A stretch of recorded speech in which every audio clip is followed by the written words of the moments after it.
Thanks for joining us for another deep dive. Today, we're cracking open James Clear's Atomic Habits. That's right. It's a book that really promises to unlock some pretty profound life changes, but interestingly, through really simple adjustments. hmm So, our mission for you today is to, distill the actionable insights here, how you can transform things, not with huge shifts, but tiny, tiny, consistent changes.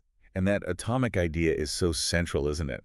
How something that feels insignificant, almost invisible, can actually compound over time. Exactly, into massive Yeah, progress. massive. Which really fits what we try to do here, uncover that powerful, usable knowledge from these really impactful sources. Okay, so let's jump straight into what I found one of the most sort of provocative ideas in the book. Okay. This line: "You do not rise to the level of your goals, you fall to the level of your systems." Yeah. That hits hard. It sounds a bit pessimistic at first, doesn't it? But he argues it's actually liberating. So why this focus on systems? How does that shift things away from just pure willpower? Well, it fundamentally changes where you put your energy. You stop staring at the distant mountain peak, the goal, and you focus on building the path, the daily steps. The process itself. Exactly, the process. It means, lasting change isn't about wishing for something. It's about designing your environment, your routines, so the desired behavior is almost, well, the path of least resistance. So it makes the goal feel less daunting because you're just focused on today's step. Precisely. You're building the staircase one small, manageable step at a time rather than trying to leap to the top floor. Okay, that makes sense. But, it's still tempting to chase the outcome, right? Especially for big goals. How do you actually embed that system's first thinking? Yeah, it's tough because our brains love instant gratification. Goals are often far off. Clear's point is you need to make the system, the doing, rewarding in itself, Ah. or at least frictionless.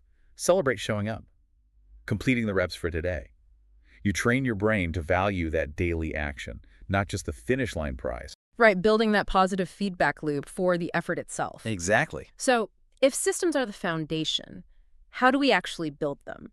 Clear gives us this brilliantly simple framework, almost like Lego blocks for habits. The four laws. Yes, the four laws of behavior change. He builds them on that basic habit loop: cue, craving, response, reward. hmm And the laws are: make it obvious, make it attractive, make it easy, and make it satisfying. And this is where, the psychology comes in. It's grounded in how we actually work. Right. Make it obvious. That's about cues. Yeah. Our environment triggers us constantly. Like seeing the fruit bowl you mentioned earlier. Exactly. It makes the healthy choice easy, visible. It bypasses needing huge motivation. Mhm. Make it attractive that taps into dopamine, linking the habit to pleasure. Okay. Make it easy. That's all about reducing friction. The fewer steps, the better. Mhm. And make it satisfying. That crucial immediate reward that makes your brain say, ah, yes, let's do that again. And it's how they all work together, right? It's not just picking one law. Definitely. It's about orchestrating them, building a whole supportive system. And then he adds another layer, moving beyond just what you do to who you are. This idea of identity-based habits. Why is that so fundamental? Because it flips the script on willpower.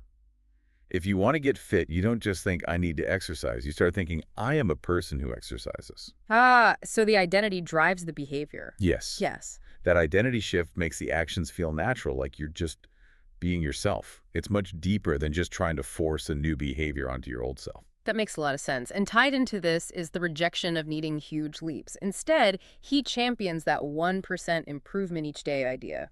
It sounds tiny. It sounds tiny, but the math is, well, it's kind of staggering. That 1% compounds. Over a year, you're not 365% better, you're like 37 times better. Wow. Okay. The power of consistency over intensity. And this also reinforces the power of environment over just relying on motivation, which, let's be honest, comes and goes. Right. Motivation is fickle. Totally. So you design your space, your systems, to carry you through when motivation dips.